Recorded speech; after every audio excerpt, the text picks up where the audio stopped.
मृत्यु नहीं है, 7 दिन तक मैं अमर हूँ। अगर हमारे ब्रह्मदेव ब्रह्मा जी भी चाहेंगे ना कि इसे 2 दिन में मार दूं तो मार नहीं सकेंगे। इसलिए सिर्फ ये ऋषि का श्राप नहीं है, ये ऋषि का वरदान है, ये ऋषि का वरदान है। राजा परीक्षित ने अपने पत्नी को समझाए, जन्मेजय को राजगद्दी पे बिठा के राज तिलक कर दिए और चल पड़े। किस चीज का खोज में, किस चीज का खोज में चल पड़े? राजा परीक्षित ने कहा, राजा परीक्षित सभी से प्रश्न करते हैं और बोलते महाराज दंडवत प्रणाम करके तुरंत प्रश्न पूछते हैं क्या कि जो व्यक्ति जल्दी मरने वाला हो, राजा परीक्षित भी जल्दी जाने वाले हैं ना, जो व्यक्ति जल्दी मरने वाला हो उस व्यक्ति को क्या करना चाहिए? सभी से प्रश्न करते हैं, उस प्रश्न का उत्तर कहीं से नहीं आता है। कोई चाय पानी दुनियादारी खाना पीना बैठना उठना कुछ प्रश्न नहीं, क्योंकि समय है ही नहीं। सिर्फ बस हाँ या ना जवाब चाहिए कि जो जल्दी मरने वाला है महाराज उसे क्या करना चाहिए। उत्तर मिल गया तो ठीक, नहीं मिला तो आगे दूसरे से प्रश्न करना है। इतने में श्री सुखदेव भगवान को पता चला कि राजा परीक्षित को ऐसे ऐसे श्राप मिला है। नारद जी के माध्यम से सुखदेव भगवान आए। सुखदेव भगवान को देख करके राजा परीक्षित ने उनको आसन दिए और बैठाए और बट वृक्ष के नीचे बैठ गए सुखदेव भगवान। और सुखदेव भगवान से कहा, हे सुखदेव भगवान मेरा प्रणाम स्वीकार करें, मैं आपसे एक प्रश्न का उत्तर चाहता हूँ, एक प्रश्न का उत्तर चाहता हूँ। बोले क्या है प्रश्न बताओ? बोले कि जो व्यक्ति जल्दी मरने वाला हो उसे क्या करना चाहिए, उसे क्या करना चाहिए? सुखदेव भगवान ने कहा कि जो जल्दी मरने वाला है, जिसकी मौत सामने है, 1 दिन 2 दिन 4 5 दिन में जाने वाला है, महाराज मुझे तो अकाल मृत्यु है, हमारी मुक्ति कैसे होगी? मैं जल्दी मरने वाला हूँ, कैसे मैं भगवान का धाम प्राप्त करूंगा, भगवान का शरण कैसे प्राप्त करूंगा? सुखदेव भगवान ने कहा चिंता मत कीजिए, एक क्षण में भी भगवान का धाम प्राप्त कर सकते हैं। इन आपके पास 7 दिन है, अरे बहुत आसानी से मिल जाएगा भगवान का धाम, भगवान का शरणागत है। वो जो जल्दी मरने वाला है उसे बस एक ही काम करना चाहिए, क्या? 7 जन्मावधि पुत्रो नेवच धन्यम भागवती वार्ता प्रेत लीला विनाशिनी। और श्रीमद् भागवताम मुक्ति सप्ताहे वाचनम कुरु पंचोग्र पापाश्चलछदम कारणः क्रूरा पिशाचा इव निर्दयाश्चये ब्रह्मस्वपुष्टा व्यभिचार कारणः सप्ताह यज्ञेन कलो पुनन्ति ते। श्रीमद् भागवत की कथा उसे श्रवण करना चाहिए जो जल्दी मरने वाला है। बोल श्रीमद् भागवत महापुराण की ऐसा ही या श्रीमद् भागवत महापुराण की कथा है जो कितना बड़ा से बड़ा पापी हो, चाहे जितना ही क्यों ना पापी हो, वो अगर श्रीमद् भागवत की कथा एक भी श्लोक अगर श्रद्धा भक्ति भाव से अगर श्रवण कर लेगा तो उसकी हमेशा के लिए मुक्ति मिल जाएगी पाप से। बोल श्रीमद् भागवत महापुराण की। और राजा परीक्षित ने 7 दिन की कथा सुनी। श्रीमद् भागवत की कथा 7 दिन की होती है मेरे प्यारे सुनाओ। और यह श्रीमद् भागवत की कथा मैं कहता हूँ श्रीमद् भागवत के 8वें स्कंद 3 अध्याय के 7वां श्लोक में कहते हैं कि यह श्रीमद् भागवत ऐसा है, आज जो भी व्यक्ति, ध्यान दीजिए, जो भी व्यक्ति इस श्रीमद् भागवत के सामने हाथ जोड़ करके जो चीज मांग देगा, यानी कि जो चीज मतलब कि धर्म जैसा प्रश्न हो, धर्म जैसा चीज हो मांगने का, जो भी आज हाथ जोड़ करके श्रीमद् भागवत के सामने जो भी कुछ मांग देगा उसे वो चीज मनोकामना पूर्ण हो जाते हैं। इस श्रीमद् भागवत की महिमा है। अब अगर ये भागवत के सामने मांगेंगे कि हे भागवत भगवान, पड़ोसी हमको बहुत परेशान करता है, पड़ोसी जल्दी मर जाए, तो ये से मनोकामना पूर्ण करने वाले नहीं है, क्योंकि ये धर्म ग्रंथ है। धर्म से मिलती जुलती स्वार्थ की चीज मांग सकते हैं, तो इनसे भागवत भगवान से जो भी आपको मांगेंगे वो चीज मनोकामना पूर्ण होगी। ये श्रीमद् भागवत की महिमा है। भाव से, भक्ति से, श्रद्धा से, विश्वास से आपको भगवान से मांगना पड़ेगा, तभी आपको मिल सकता है। भक्ति मेरे प्यारे सुनाओ, कहते हैं कि श्रद्धा हो, पहले विश्वास होनी चाहिए, पहले श्रद्धा होनी चाहिए।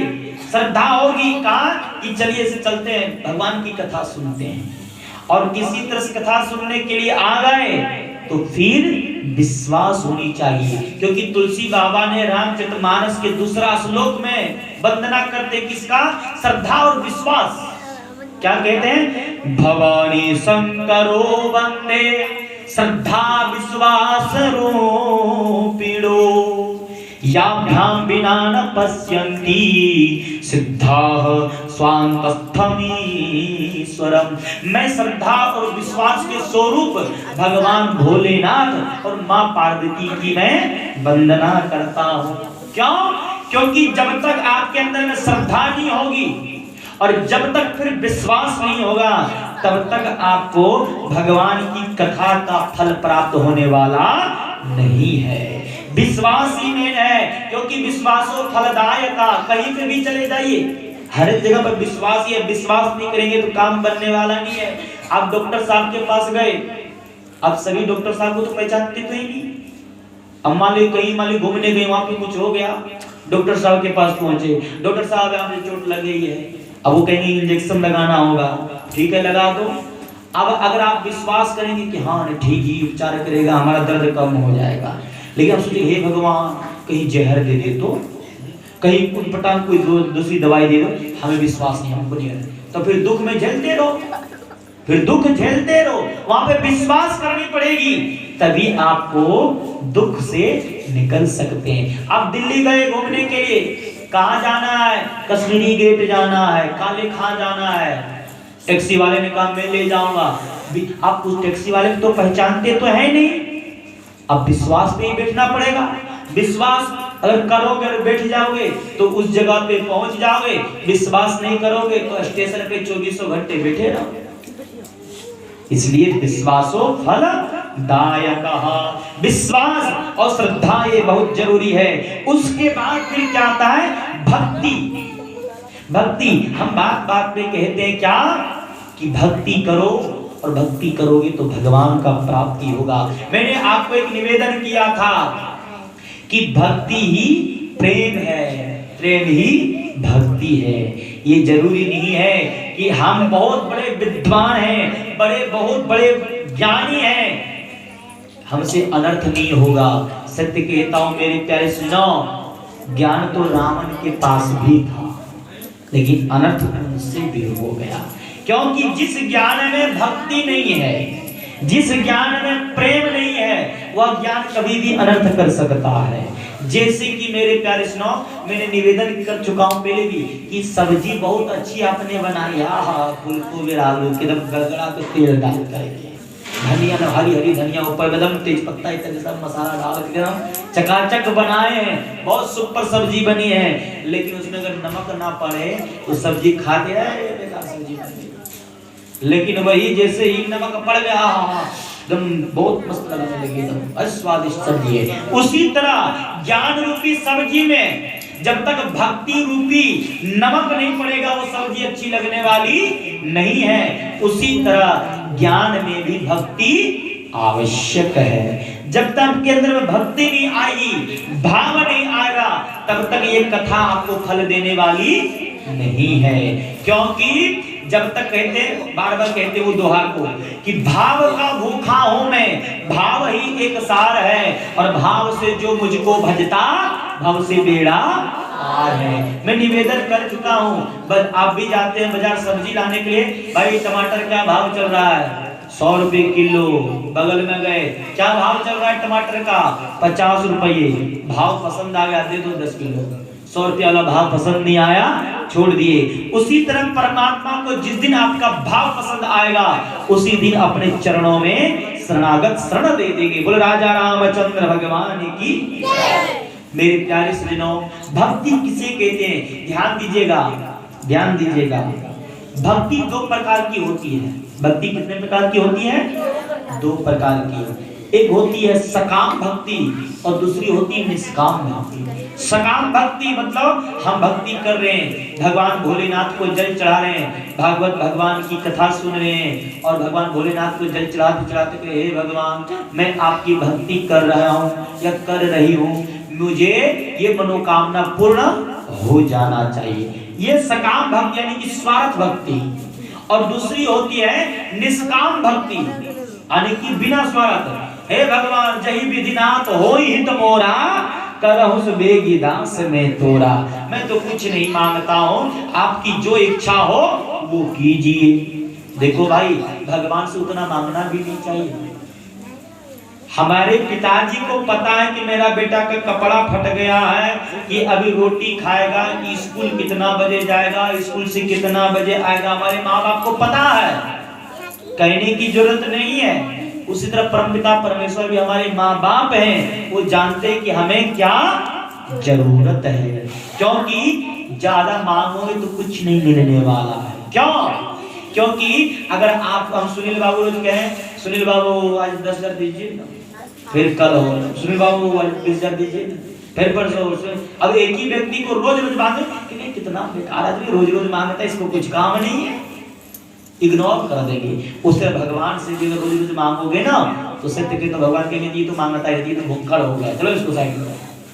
इसलिए मांगे मत, भगवान से बस इतना ही कहिए कि जय ही विधि नाथ होई हित मोरा, जिस प्रकार से मेरा हित हो करहुस बेगी दास में तोरा, उसी प्रकार से आप हमारे लिए कीजिए। बोल शंकर भगवान की। मेरे प्यारे सुनो, लेकिन भक्ति करने का 9 मार्ग है। भक्ति करने का 9 मार्ग है। मालूम है आप भक्ति करेंगे तो भक्ति के 2 पुत्र हैं, ध्यान दीजिए बाबूजी, ध्यान दीजिएगा। भक्ति के 2 पुत्र हैं, ज्ञान और वैराग्य। आप भक्ति करेंगे तो ज्ञान होगा। ज्ञान क्या होगा? भगवान को जानेंगे, संसार को जानेंगे, दुनिया को जानेंगे, जीव जंतुओं के बारे में जानेंगे। यानी कि पहला पुत्र होगा, भक्ति करने के बाद पहला पुत्र हो जाएगा ज्ञान। और जैसे ही ज्ञान होगा वैसे ही वैराग्य आ जाएगा। आपको ज्ञान हो जाएगा कि संसार में कुछ नहीं है, बस आए हैं और जाएंगे। जैसे ये ज्ञान होगा वैसे ही वैराग्य आ जाएगा। और जिस दिन वैराग्य आ गया उसी दिन भक्ति महारानी की जो दासी है उनका नाम है मुक्ति, उसी दिन आप मुक्ति पा लेंगे। बोले भक्ति महारानी की। अब भक्ति 9 प्रकार का उनका प्रकार है भक्ति करने का। मैंने कहा था ना कि ये जरूरी नहीं है हम खुद सहेंगे तभी भक्ति होगी। ये जरूरी नहीं है कि हम रोज उठेंगे, नहाएंगे, धोएंगे और तभी भगवान की पूजा करेंगे तभी भक्ति होगी। नहीं, भक्ति करने का अनेक मार्ग है। ये जरूरी नहीं है कि हम पैसा दान करेंगे तभी भक्ति होगी। अरे भक्ति के मार्ग कई मार्ग हैं। जैसे कि उदाहरण में किसी की कन्या की शादी हो रही, उसमें सहायता कर दो, ये भी भक्ति है। भगवान की पूजा करने जा रहे हो, ये भी भक्ति है। किसी को रक्तदान कर दिया, ये भी भक्ति है। किसी को पैसे दान कर दिया, ये भी भक्ति है। कोई कपड़े के लिए तरस रहा है, उसको कपड़ा दान कर दिया, ये भक्ति है। अतिथि की सेवा कर दिया, ये भी भक्ति है। ये जरूरी नहीं है कि हम भूखे रहे और प्राण निकल रहा है भगवान आपकी भक्ति कर रहे हैं। जब प्राणे नहीं बचेगा तो भक्ति करोगे क्या? आत्मरक्षितो धर्मा, सबसे बड़ा धर्म अपने प्राण को बचाओ। अब प्राणे को ना बचाओगे तो भगवान की भक्ति करोगे कहां से? जितना हो सके उतना ही करो, लेकिन दिन रात राम राम बोला करो, दिन रात। मेरी प्यारी सजनों, अब भगवान राम जो है मर्यादा पुरुषोत्तम श्री रामचंद्र भगवान सबरी मैया को 9 प्रकार की भक्ति का ज्ञान दिए। अब मैं आपको 10 मिनट में तथा विराम दूंगा, क्योंकि जागरण भी आज है और हमें को आज कर्मकांड भी कराना पड़ेगा कुछ देरी बाद। इसलिए अब ध्यान दीजिएगा, इस कथा को जरूर ध्यान दीजिएगा। भक्ति कितने प्रकार की होती है? 9 प्रकार की। 9 प्रकार की। मुख्य भक्ति 2 है, सकाम निष्काम। लेकिन उस भक्ति को प्राप्त करने के लिए 9 प्रकार की रास्ते हैं।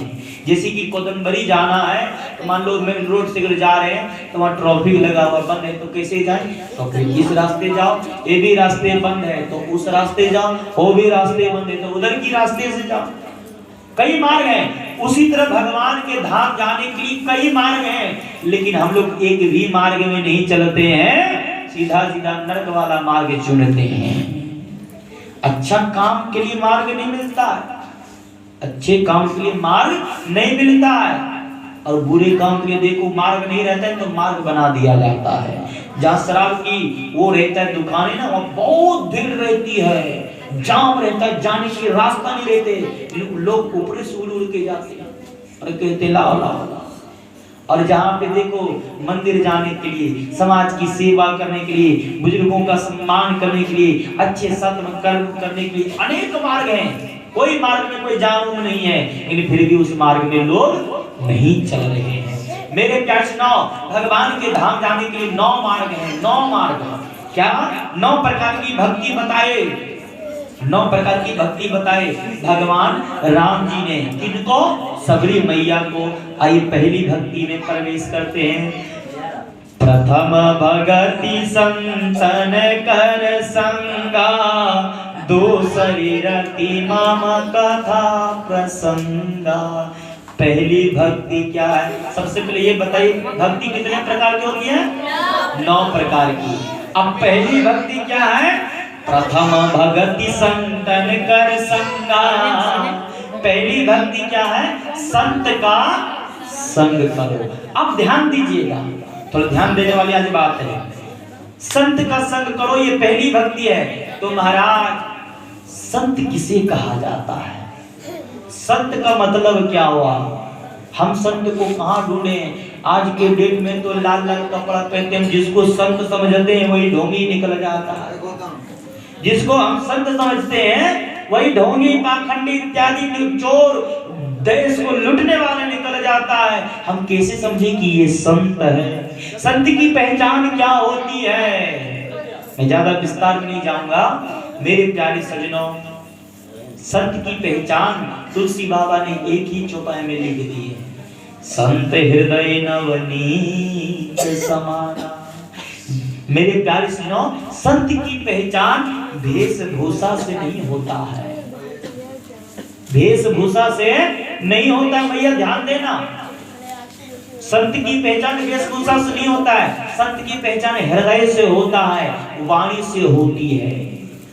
अगर मान लीजिए, अगर संत की पहचान ये करे, एकदम लाल लाल कपड़ा पहन लिया, चंदन लगा लिया, मार चांदे, अब उसको संत समझ के अंदर घुसा के बिठाओगे और कहोगे महाराज अभी तुरंत पानी लेकर के आए, तब तक इधर तिजोरी साफ, तब तक इधर तिजोरी साफ। कपड़े मत जाना, क्योंकि कितने चोर डाकू जब कोई रास्ता नहीं मिला ना तो यही कपड़ा पहन करके वो धंधा काम अपना कर रहा है। मेरे प्यारे सुनो, इसलिए संत की पहचान कपड़े से नहीं होती है, संत की पहचान स्वरूप से नहीं होती है। संत एक पैंट शर्ट पहनने वाला भी हो सकता है, संत एक धोती पहनने वाला भी हो सकता है, संत एक पुराने कपड़े पहनने वाला भी हो सकता है, संत एक लाल कपड़े पहनने वाला भी हो सकता है, संत छोटा भी हो सकता है, संत बड़ा भी हो सकता है, संत मोटा भी हो सकता है। संत आप सीधा सीधा दौड़ जाएंगे ना, जो पीला पीला पहना हुआ, लाल लाल पहना वही भगवान, वही संत है। तो समझ जाइए कि सावधान, माताएं ही ज्यादा घर में रहती हैं, पिताजी तो सब बाहर में अपना कमाने इत्यादि में सब व्यस्त रहते हैं, माँ लोग ही घर में रहते। सावधान, कपड़े देख करके नहीं, कपड़े देख करके नहीं मैया, ध्यान रखें, क्योंकि आज के डेट में बड़ा ही गड़बड़ हो रहा है। इसलिए संत की पहचान कपड़े से नहीं, वेशभूषा से नहीं, संत की पहचान हृदय से होता है, हृदय से। मेरे प्यारे सज्जनों, एक देखते हैं कभी कभी ऐसा भी होता है, अच्छा वो कैसा आदमी है, तब तक कहेगा कोई दूसरा व्यक्ति, ओ वो तो साधु है, एकदम बिल्कुल गईयों गर्दों में आने के बिल्कुल एकदम सरल स्वभाव जो रहता है। संत ये जरूरी थोड़े कि मतलब शादी नहीं हुई, बालक नहीं हुए तो संत हो गया, ऐसा कुछ नहीं है। वैसे तो सलमान खान शादी नहीं करते, वो साधु बन गया। साधु की पहचान, संत की पहचान शादी विवाह से मतलब नहीं है। एक गृहस्थ में भी संत हो सकता है, जिसका हृदय अच्छा है, जो सीधा साधा सरल स्वभाव का है, बहुत जीवों से प्रेम करता है, अपने परिवार का अच्छे से पालन पोषण करता है, वही तो संत है। संत की पहचान जिसका अच्छा विचार है। मालूम है एक महात्मा जी थे, बाबूजी ध्यान दीजिएगा, वो नदी के किनारे से जा रहे थे, नदी में एक बिच्छू गिर गया था, मरने ही वाला था। संत भगवान नदी में कूद गए और बोले कि हम तो संत हैं, लोगों पे उपकार करना चाहिए, लोगों का कल्याण करना चाहिए, और ये बिच्छू मरने वाला हमारे सामने मर जाएगा तो हम काहे को संत, फिर हम संत नहीं। गए हाथ से उस बिच्छू को उठा लिए, और जैसे ही हाथ से बिच्छू को उठाए वैसे बिच्छू ने डंक मार दिया, फिर वो बिच्छू पानी में गिर गया, फिर संत भगवान ने उठाए, फिर बिच्छू मारा, फिर पानी में गिर गया। कोई व्यक्ति जा रहा था, बोला हे संत भगवान, आप जिसे बचा रहे हैं वो तो आपको पीड़ा दे रही है, आप उसे क्यों बचा रहे हैं? मेरे प्यारे सजना, संत भगवान से उत्तर आया, बोला देखो भाई, ये बिच्छू कितने ग्राम का है? बोला भाई 6-7 ग्राम का होगा। बोला बिच्छू का स्वभाव क्या है? बोला टंक मारना। श्री राम, ये बिच्छू कितना ग्राम का होगा? बोला 6-7 ग्राम का। बोला इसका बिच्छू का स्वभाव क्या है? बोला बिच्छू का स्वभाव है डंक मारना। बिच्छू का स्वभाव क्या है? देखो बिच्छू का, हाँ आप तो बहुत अच्छे हैं, अब प्रेम करके वो डंक मारना छोड़ देगा? हाँ, उसका स्वभाव ही वही है। संत भगवान ने कहा कि ये 6 ग्राम का बिच्छू अपना स्वभाव नहीं छोड़ सकता डंक मारने का, तो मैं तो 80 किलो का संत हूं, मेरा स्वभाव है, संतों का स्वभाव है जीवों को बचाना, इसलिए मैं बचा रहा हूं। इसका काम है डंक मारना, तो ये डंक मार रहा है। इसलिए मेरे प्यारे सुनना, कहते हैं कि जिनके संत कैसा हो, जो हमेशा परहित के बारे में सोचे, जो हमेशा उपकार के बारे में सोचे, जो दूसरों के कल्याण के बारे में सोचे। मेरे प्यारे सुनो, हो सकता है आपके घर में ही कोई संत हो सकता है आपके कोई बालक में ही कोई संत हो। कहते हैं बात ये तो बहुत अच्छा साथ गुरु हो, गइयो हो, बर्दो हो, क्या कहूँ, यही एक उदाहरण मिलता है कहने का, समझाने का। उसमें भी सत्यानाश है, और कहीं नकली संत को असली संत समझ बैठे तो उसमें भी सत्यानाश है। क्यों? क्योंकि रामचरितमानस में प्रताप भानु ने नकली संत को असली संत समझ लिया और एकदम दाढ़ी उड़ी बढ़ा लिया था, लाल लाल कपड़ा पहन लिया था और कहा कि आप जो कहेंगे वही करेंगे। बस प्रताप भानु का अंतिम में क्या हुआ, उसका रिजल्ट जाकर राक्षस बना, ऊपर राजपाट ही त्याग देना पड़ा। और अभी कथा सुने क्या, राजा पक्षित ने असली संत को नकली संत समझा, उसमें भी बर्बादी हो गई। इसलिए ये दृष्टि को जगाओ और पहचानो कि ये दुनिया क्या है मेरे प्यारे। तो आइए, पहली भक्ति क्या है? संत का संग करना। दूसरी रति ममा कथा प्रसंगा, दूसरी भक्ति है कथा श्रवण करना। अब मैं विस्तार नहीं लूंगा, सूक्ष्म रूप में चलूंगा, ध्यान दीजिएगा। अब गुरुपद पंकज सेवा, तीसरी भक्ति अमान, चौथी भक्ति मम गुण गण करे कपट तजिगान। तीसरी भक्ति है गुरु की सेवा। गुरु की व्याख्या मैं बता चुका हूं कि गुरु से बढ़कर के दुनिया में कोई भी नहीं है। गुरु की सेवा तो सब कुछ मिल जाएगा। तो तीसरी भक्ति है गुरु की सेवा। चौथी भक्ति मम गुण गण करे कपट तजिगान। अपने हृदय से छल प्रपंच कपट को त्याग दीजिए, बाबूजी ध्यान दीजिएगा, और भगवान के शरण में चले जाइए, भगवान के शरण में चले जाइए। मेरे प्यारे सुनना, कहते हैं कि भगवान के शरण में चले जाओगे तो चौथी भक्ति प्राप्ति होगी। और पांचवी भक्ति क्या है? ध्यान दीजिए भैया, 9 भक्ति मात्र 5-10 मिनट में बताने वाला हूं, ध्यान दीजिए। पांचवी भक्ति है मंत्र जाप मम दृढ़ विश्वासा, पंचम भजन सो वेद प्रकाशा। पांचवी भक्ति है कि मंत्र जाप अनुष्ठान यज्ञ इत्यादि पूजा पाठ, माता पिता गुरु और एक बुजुर्ग पे जो विश्वास करता है वही पांचवी भक्ति है। आप करोड़ों रुपया खर्चा किए, मान लीजिए कोई मनोकामना पूर्ण करने के लिए, आपके मन में अगर विश्वास नहीं है तो सत्य कहता हूं कि वह पूजा निष्फल हो जाएगी। इसलिए कोई पूजा पाठ करने से पहले विश्वास करनी पड़ेगी, तभी वह पूजा भी फल देती है। आप अगर आपके मन में विश्वास है और अगर कोई अदम उतना अज्ञानी भी ना हो और अगर पूजा पाठ करवा दे, अच्छा से छीट देगा, तो सत्य कहता हूं वो गलत अगर पूजा किया तो वो भोगेगा, वो छोड़ने वाले नहीं है भगवान, वो तो भोगेगा, लेकिन आपको विश्वास है भगवान पे, उस पूजा पे, इसलिए आपका मनोकामना पूर्ण हो जाएगा। आप करोड़ों रुपया पूजा में खर्चा कर दिए और स्वयं भगवान शंकराचार्य आकर के आचार्य बन करके बैठ कर पूजा करवा रहे हैं, और आप कहीं आपके मन में इतना पैसा खर्चा कर रहे हैं, होगा कि नहीं होगा, हे भगवान ये काम होगा कि नहीं होगा, तो सत्य कहता हूं ब्रह्मा जी भी आके वेद पढ़ेंगे ना, फिर भी वह पूजा आपको फल देने वाली नहीं है। इसलिए कहते हैं कि मंत्र जाप अनुष्ठान जग इत्यादि पे विश्वास करना ये पांचवी भक्ति है।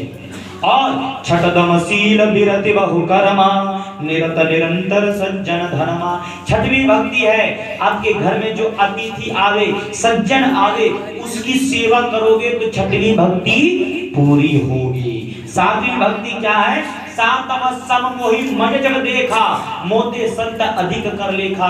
सातवीं भक्ति है, भगवान कहते हैं हे भामिनी हे सवरी, सातवीं भक्ति ये है कि मुझसे भी ज्यादा सेवा, संत की सेवा करो। और सातम सम मोहि मन जग देखा, सातवें भक्ति ये है कि पूरे संसार को एक दृष्टि से देखो और मुझसे ज्यादा सेवा संत की करो। ये सातवीं भक्ति पूरी हुई। आठवीं भक्ति क्या है? आठवां जथा लाभ संतोषा, सपने ही नहीं देख ही पर दोषा। आठवीं भक्ति यही है कि जितना धन आपके पास है उसी धन में संतुष्ट रहें और कभी स्वप्न में भी पराये धन को अपना धन ना समझें। ये आठवीं भक्ति है। जितने धन है उतने में संतुष्ट रहिएगा तब की आठवीं भक्ति हो गई। और नौवीं भक्ति अंतिम भक्ति कहते हैं भगवान कि नवम सरसिना मम भरोस यहाँ हर्ष न दीना। भगवान कहते हैं कि सारे संसार से छल प्रपंच पाखंड सारे कुछ छोड़ छाड़ करके जो मेरे शरण में आ जाता है उसकी नौवीं भक्ति पूरी हो जाती है। बोले भक्ति महारानी की जय। समय का अभाव रहने के कारण ये मात्र 4 घंटे की कथा में 5-6 मिनट में कहा। कभी मौका मिला रामचरितमानस की कथा कहने की तो मैं फिर आप लोगों को सुनाऊंगा, और स्पेशल श्रीमद् भागवत तो मैं ये सब कथा सुना पाऊंगा। अभी मैं गरुड़ पुराण करने के लिए आया हूँ। कितने प्रकार की भक्ति होती है? ध्यान दीजिएगा, 2 मिनट ध्यान दीजिएगा। बाबूजी इधर ध्यान दीजिए, ध्यान दीजिए इधर, सभी लोग ध्यान दीजिए। 9 प्रकार की भक्ति है। पहली भक्ति क्या?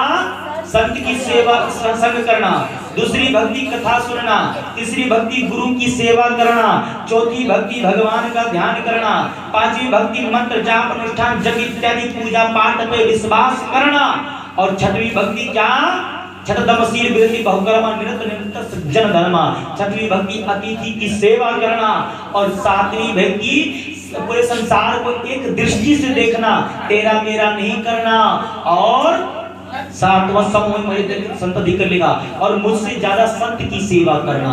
सातवीं भक्ति क्या है? संत की सेवा करना। आठवीं भक्ति क्या है? जितना धन है उसी में संतुष्ट रहना, स्वप्न में भी पराये धन को अपना धन नहीं समझना। और नौवीं भक्ति है छल प्रपंच पाखंड को हृदय से निकाल करके भगवान के शरण में चले जाना। ये नौवीं भक्ति है। बोल भक्ति महारानी की। भक्ति महारानी का फल आपको प्राप्त होने वाला है। एक बार और 20 सेकंड ध्यान मेरे तरफ दे दीजिए। जो नहीं सुने ध्यान लगा करके मन इधर उधर भटक गया वो पूरा फल अभी ले लेंगे बस 20-25 सेकंड में। ध्यान दीजिए क्या है? प्रथम भगति संतन कर संगा, दूसरी रति मम कथा प्रसंगा, गुरु पद पंकज सेवा, तीसरी भक्ति अमान, चौथी भक्ति मम गुण गण कपट जिगान मंत्र जाप मंत्र विश्वास, पंचम भजन सोवेद प्रकाश, छठम शील विरत बहु निरत निरंतर सज्जन धर्मा, सातवां सम मोहि मोहि जग देखा, मोते संत अधिक कर लेखा, आठवां जथा लाभ संतोषा, सपने नहीं देखै बरो तुसा, नवम संसिना मम भरोस यहाँ हर्ष न दीना। पहली भक्ति संत का संग करना, दूसरी भक्ति कथा सुनना, तीसरी भक्ति गुरु की सेवा करना, तीसरी भक्ति ध्यान करना, चौथी पांचवी भक्ति मंत्र जाप अनुष्ठान जप इत्यादि पे विश्वास करना। और पांचवी भक्ति छठवीं भक्ति क्या है? अतिथि की सेवा करना। सातवीं भक्ति क्या है? पूरे संसार को एक दृष्टि से देखना। और आठवीं भक्ति क्या है? संतुष्ट रहना। नौवीं भक्ति क्या है? छल प्रपंच पाखंड मोह माया इच्छा द्वेष को त्याग करके भगवान के शरण में चले जाना। बोले राजा रामचंद्र भगवान की जय। और हमारे नीलेश बाबू की तरफ से, मनीष बाबू की तरफ से ये 20 रुपये पहले प्राप्त हो चुका है और भी कुछ लिखे हैं। और ये क्या हो गया?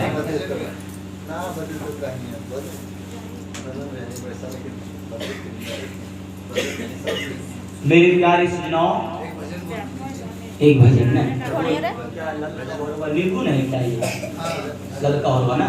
अच्छा ठीक श्री राधे। मेरे प्यारे सुनो, ये 9 प्रकार की भक्ति मैंने आपको सुनाई। आइए मैं आपको एक निर्गुण भी सुना देता हूँ, उसके बाद अपनी वाणी को विराम देता हूँ, है ना। और सबसे पहले ये कि आप लोगों को 3 से मैं 9 तक गरुड़ पुराण सुनाया और 10 से लेकर भागवत आज तक मैंने सुनाई। सबसे पहली बात ये है कि मैं आपको ये कहना चाहता हूँ कि ये 10 दिन के अंदर में अगर मुझसे कोई गलती हुई होगी तो मुझे माफ़ कर दीजिएगा, क्योंकि आज मैं बिरादरी लेने वाला हूँ। इसलिए क्योंकि मैं उतना ज्ञानी हूँ नहीं, मैं जो जानता हूँ गुरु जी कृपा से, और ये सब बाबू जी का आशीर्वाद है हमारे ऊपर।